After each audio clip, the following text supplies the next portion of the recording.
Now, how much a pitcher is willing to compete on the mound and lead the fight for his team is the first deciding factor on whether or not he gets the ball and the final straw in winning the championship. Because when a pitcher doesn't have his best stuff, he still needs to find a way. Sure, competing's easy when you're on your game. It's how well you make pitches to get outs when you aren't working with a prime arsenal. A true competitor on the mound is able to find his niche of being under control with his emotions and aggression while still making pitches. Now, the notion that a competitor has to run through a brick wall, or worse yet, throw the ball through a collection of dense matter and mortar, is beyond detrimental. Now, as the game escalates into high leverage situations in the later innings, the focus remains on execution over the outcome and magnitude. The premier competitor makes pitches in the bottom of the ninth inning of a tie game no differently than that at the back end of a blowout with nothing more to lose. The true competitor is equipped with a sense of balance, even keel for sure, all while responding to the bigger moments. Higher risk, higher reward.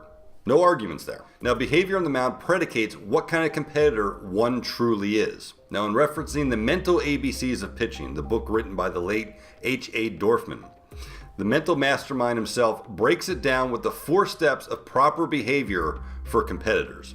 The phasing out process of athletes is natural selection. Those who possess all the necessary tools will go further. For the rest who are not blessed with the understanding of the full package will plateau as the game stops for no one. So here they are. Number 1, courage. There are situations in baseball where the preemptive waiting period can give ulcers to even the mentally strongest, yet they still show up. That's what leaders do. They stick to their game plan and rely on all of their mental resources, especially when their stuff is lacking. Now, excuses, whether internal or external, will escalate the situation to possibly unmanageable levels. Finding a way is a broad-based term to many, yet unique to each individual. Now, displaying intense emotions and frivolous intimidation tactics on the mound can often be a cover-up for fear. Fear that the job cannot be done without their best stuff, or fear that the preparation was insufficient as the game situation just got real. Now, the flimsy act will be seen through by all in attendance once the pitcher falls behind a hitter. Remember, pitching with full conviction is what truly intimidates hitters. Number 2, focus. Now, when a pitcher takes the mound, regardless of the situation, the only thing that he can focus on is what he can control, and that commences with his behavior. The competitor responds to fear and frustration by shifting his focus to how best to handle the competition. Body language and character coincide with the foundation of behavior. Now, for better or for worse, body language will lead to the corresponding performance. A pitcher displays character based upon his approach. Now, focusing on what has to be done eliminates distractions, and a pitcher's focus should never waver from one situation to the next. The posture of a pitcher is the backbone of a competitor. No pun intended. Number 3, poise. The ability to calm the tribe and quiet the rally is contagious. Teammates feed off of this positive energy while opposing lineups can witness dissipation of momentum. Thus why the pitcher has position number 1 on the field.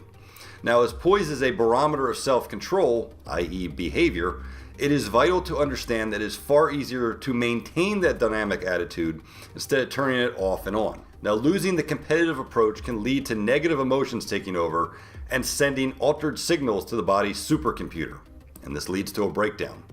Now, the importance of maintaining poise in your mound behavior can either make you Moses or Judas in the clubhouse. And number 4, execution.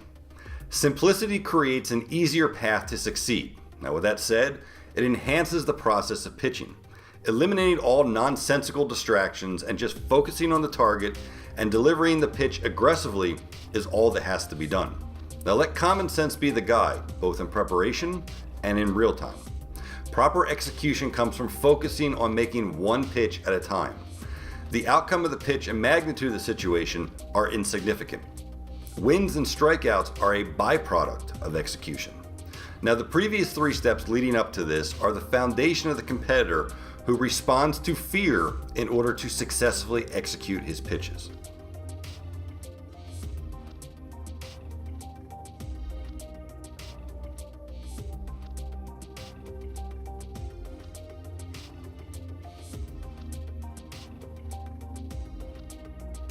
Making a roster, getting playing time, and having a defined role are all attained by trust.